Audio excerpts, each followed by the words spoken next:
A'udhu billah minash shaitanir rajim. Bismillahir rahmanir rahim. Assalamu alaikum. Je cherche la protection de Dieu contre le Satan, le lapidé, de par le nom de Dieu, tout clément et tout plein de miséricorde. Que la paix s'assaut. À la demande d'une personne qui se reconnaîtra, je vais vous réciter la sourate avec l'explication explicative au mieux que possible. La sourate 99, El Zalzala, le séisme. Parole de Dieu, Kalimati Allah.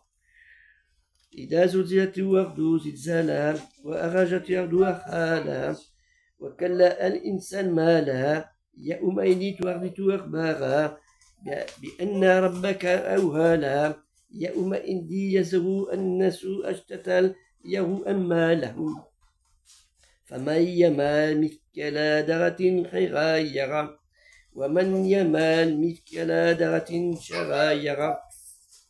Au 1, quand le grondement de la terre tremblera de son séisme violent. Au 2, et que la terre fera sortir ses fardeaux.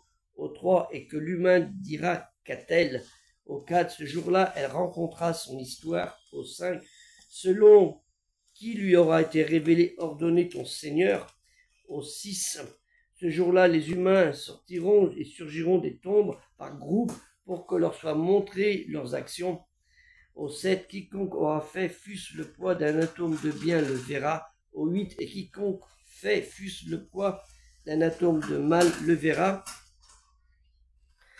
Et là, il est intéressant de voir dans l'explication, les versets 1 à 5 riment avec Allah.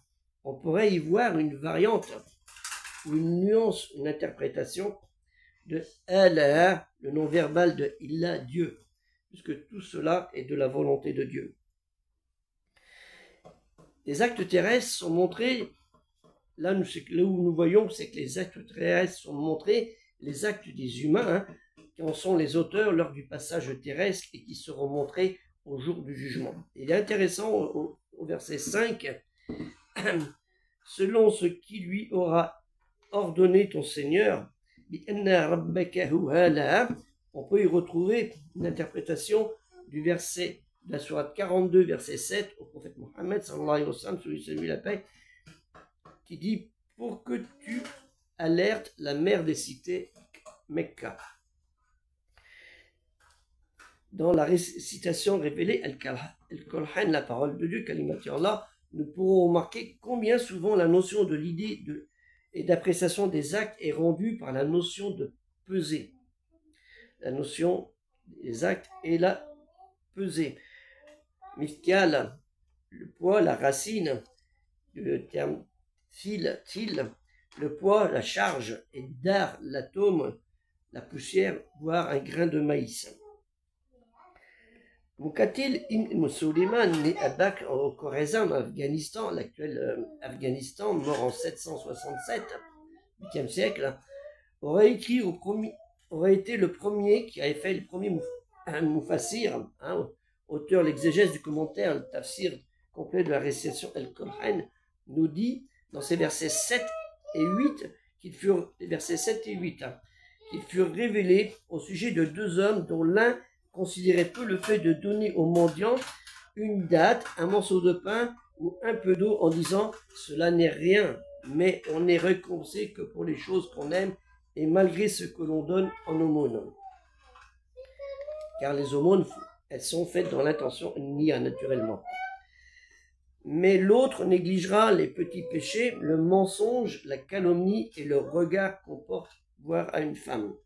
En disant « cela me causera aucun mal, Dieu a promis le feu à celui qui commet de grands péchés. » Alors Dieu fit descendre ces versets 7 et 8 aussi, pour inspirer le désir de faire le bien, même s'il est peu, et d'éviter les petits péchés, parce que les deux augmenteront peut-être auprès de Dieu. Il est aussi cité dans ces deux passages que Umar ibn Khattab, radiallahu anhu, le futur deuxième calife, Rachid bien guidé, il se mit à pleurer en entendant pour la première fois ces versets où il l'entendit de la bouche du prophète Mohammed, sallallahu alayhi wa sallam, sur lui le salut et la paix. Donc, dans cette sourate, il y a beaucoup à méditer sur le comportement de l'humain et sur la volonté de Dieu de faire ce qu'il veut, voir un tremblement de terre, kun fayakun, soit et c'est. Et c'est cela qu'il faut prendre en considération, et aussi notre simple passage terrestre et les intentions de nos actes, à qui nous les faisons, naturellement, et si nous le faisons dans l'amour de Dieu, comme on dit, fisabilillah, dans l'amour et la crainte, taqwa, la crainte de Dieu, taqwa Allah, ou si nous le faisons juste pour nous se dire, voilà, j'ai fait, et s'enorgueillir, avoir un nafs assez important. Que la paix soit sur vous, assalamu alaikum, et aider le projet culturel musulman universel.